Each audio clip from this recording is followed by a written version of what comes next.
Fala pessoal, tudo bem com vocês? Meu nome é Júlio Galvão, eu que sou treinador de futebol, estou aqui de novo no nosso canal Galvão Fute para falar um pouco mais sobre o mundo do futebol, trazendo novidades, um pouco da minha visão sobre o que vem acontecendo. A gente ainda vai trazer muito conteúdo bom para vocês sobre táticas, sobre finanças, sobre artigos científicos do mundo do futebol. Então eu espero que vocês gostem. Para me ajudar nesse início, pessoal, peço que vocês curtam, compartilhem com amigos, sejam eles do futebol ou não, para ajudar nesse novo caminho que a gente está trilhando. Beleza, pessoal? Tamo junto, espero que vocês gostem do conteúdo de hoje.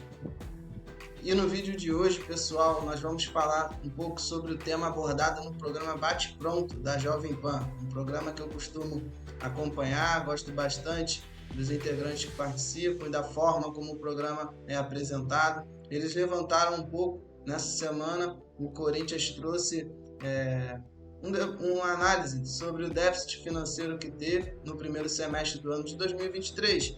E os integrantes comentaram e nós vamos fazer um react, falando um pouco também da nossa opinião sobre alguns temas que eles abordam, e eu espero que vocês gostem. O programa foi exibido ontem, no dia 22 de agosto de 2023.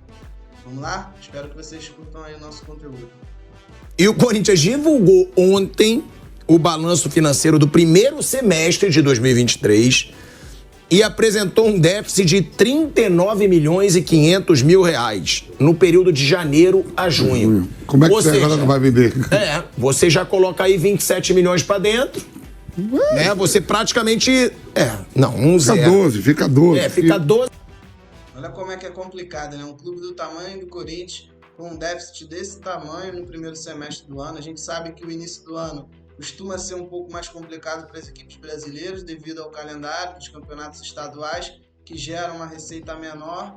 Porém, o Campeonato Paulista é o maior campeonato do Brasil. Então a gente espera, né, que os clubes paulistas pelo menos consigam diminuir um pouco esse déficit. 12 milhões e 500 mil aí ainda nesse déficit financeiro. Os dados foram apresentados ao Conselho de Orientação e aos demais órgãos do clube, que aprovaram o balanço. O Corinthians previa um déficit ainda maior, próximo a 70 milhões de reais, já que as principais receitas com cotas de TV e patrocínio vêm no segundo semestre. No futebol, o clube registrou superávit de 18 milhões e 800 mil reais.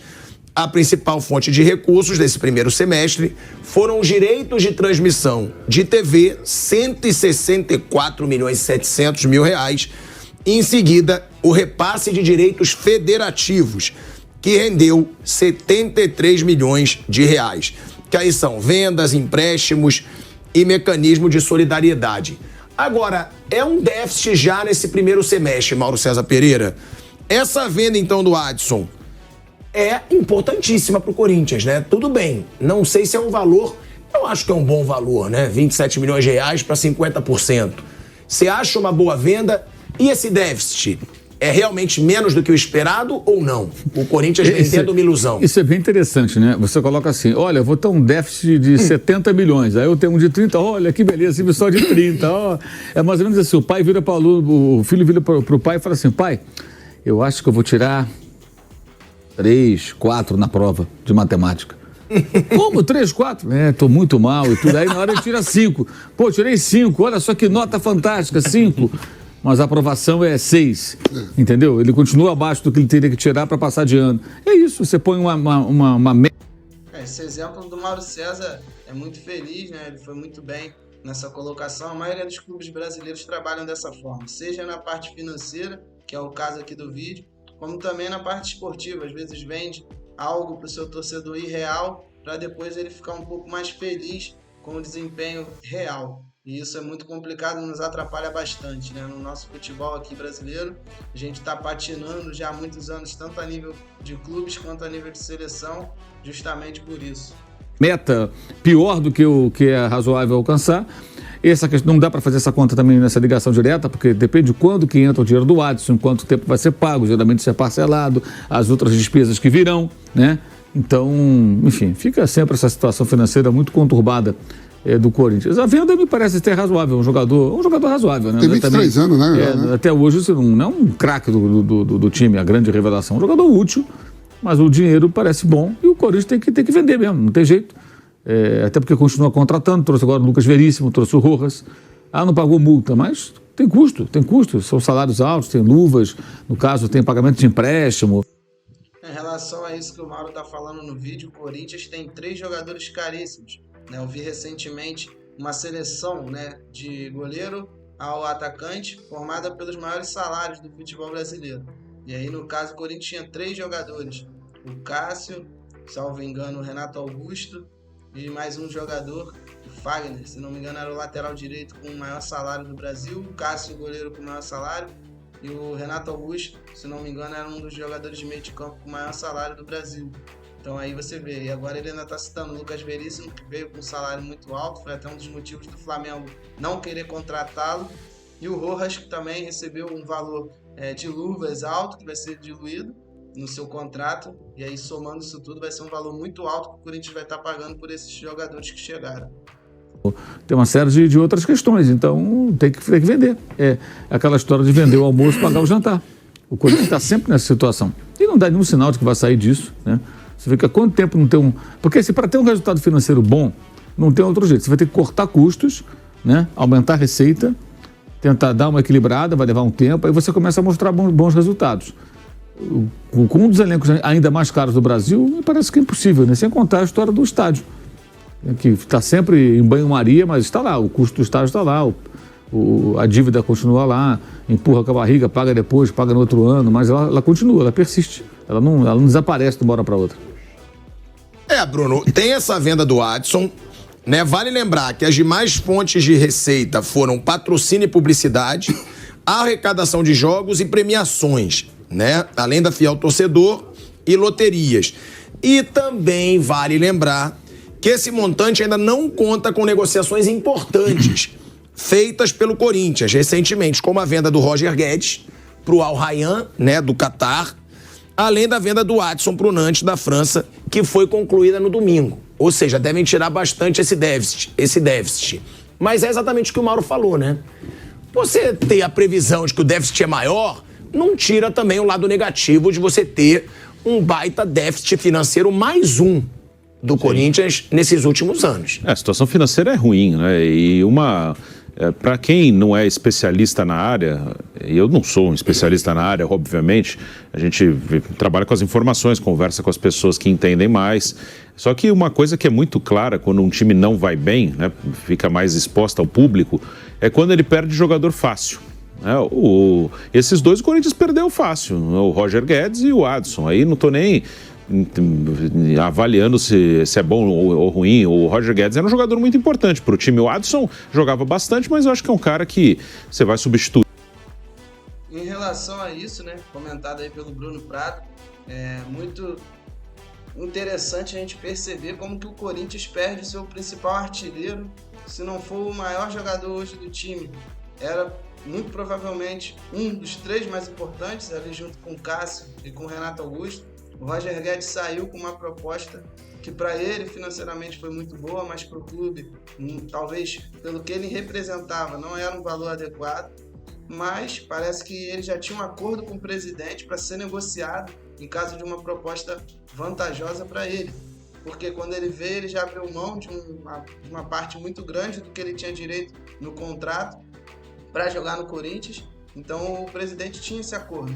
Aí fica a questão, como um clube do tamanho do Corinthians não se prepara, né? Porque afetou diretamente o âmbito esportivo do clube. Perdeu seu artilheiro, um jogador referência no ataque ali do time. Como eu falei, o Cássio é uma referência na defesa, o Renato é uma referência ali no meio de campo e o Roger Guedes era o principal atacante do time. Então você perde um jogador fundamental e não consegue repor.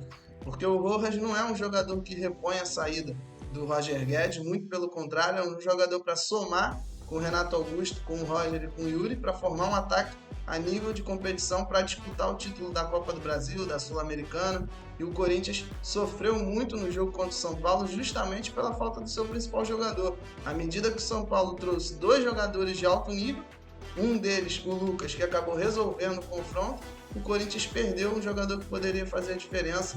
Então acredito que a falta de gestão financeira do clube, né? Não estou querendo julgar também todos os outros meandros, né? Tudo que o clube trabalha ali no seu dia a dia, mas a parte financeira afetou diretamente no âmbito esportivo. O torcedor não gostou e eu acredito que tem que ficar preocupado, porque se já teve um déficit, se o clube continuar sendo gerido dessa forma, no final do ano vai ser preocupante para o Corinthians, né? Daqui a pouco esse menino mesmo, Wesley, pode crescer, jogar bem, jogar no mesmo nível até mais. Então dá para substituir mais tranquilamente. O Roger Guedes era o artilheiro do time. E o Corinthians perdeu facilmente, perdeu assim de um dia para o outro no meio de um confronto de semifinal de Copa do Brasil com o São Paulo. Ele joga o primeiro jogo e não joga o segundo. E o Corinthians já negociou lá atrás, quando ele veio da China, já foi um acordo que facilitaria uma saída dele, porque o Corinthians não tinha condição de fazer um negócio diferente quando trouxe o Roger Guedes. Então, quando você perde jogador muito fácil, principalmente jogador importante, é um sinal que você tem uma fragilidade na parte.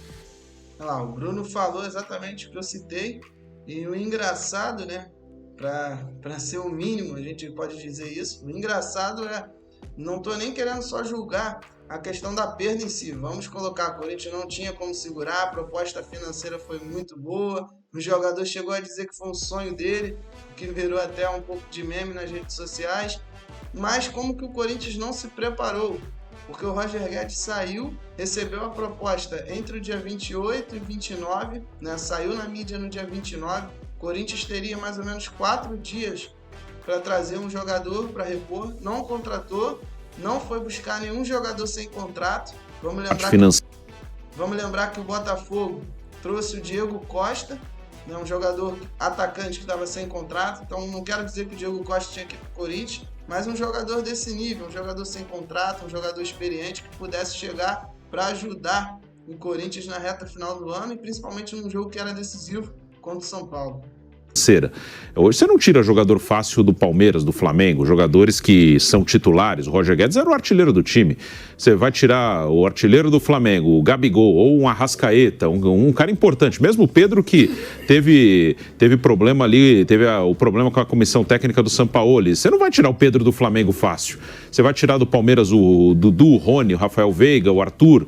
Você não vai tirar. O Gustavo Gomes. Então, esse é um sinal, né? Quando você perde fácil o jogador importante, é um sinal que a parte financeira é bem complicada. E só para finalizar um pouco esse tema, a gente pode lembrar também o zagueiro Murilo, que estava para ser negociado, só que o Napoli acabou finalizando a negociação com o Natan, zagueiro do Bragantino, que também atuou pelo Flamengo, e por isso que o Murilo não foi vendido. Senão seria mais um jogador importante saindo durante a temporada e sem uma peça de reposição. Então isso é algo preocupante para o Corinthians, que é um período onde a janela do nosso campeonato já fechou e da Europa e da Arábia Saudita não. Então os clubes ficam à mercê de empresários ou de propostas que virão de fora. Isso é algo que, além do Corinthians, o nosso futebol tem que pensar. Será que vale a pena a CBF fechar a janela, fechar as inscrições e os campeonatos lá de fora ainda estarem com a janela aberta? Acho que isso só prejudica os nossos clubes, que ficam limitados na hora de uma possível reposição. E ele já tinha deixado claro, né? Ele já tinha falado pro Corinthians, se eu precisar ir embora, que ele abriu mão de muito dinheiro na China. Sim. E aí depois o Corinthians se sentiu, né? Tinha compromisso com ele de não dificultar a negociação. E aí o Roger Guedes vai embora. Realmente isso mostra uma fragilidade financeira do Corinthians que você não vê, como disse o Bruno, em clubes que hoje tem muito dinheiro, como Palmeiras e Flamengo. Então, pessoal, esse foi o vídeo de hoje. A gente abordou um pouco a parte financeira do Corinthians. Lembrando que aqui no nosso canal a gente vai falar um pouco de tudo sobre o mundo do futebol, certo? A gente vai falar sobre parte financeira, a gente vai falar sobre SAF, sobre parte tática, sobre treinamentos de campo, que é uma área que eu domino por ser treinador e auxiliar técnico de futebol. Então a gente vai estar falando um pouco sobre tudo. Eu espero que vocês tenham gostado do vídeo de hoje e em breve a gente vai estar postando mais. Lembra de compartilhar com os amigos de vocês, de curtir, de se inscrever no canal, de ajudar a gente que está buscando crescer e buscando o nosso espaço. Beleza, pessoal? Vamos lá, fiquem com Deus, um grande abraço a todos, vamos nessa!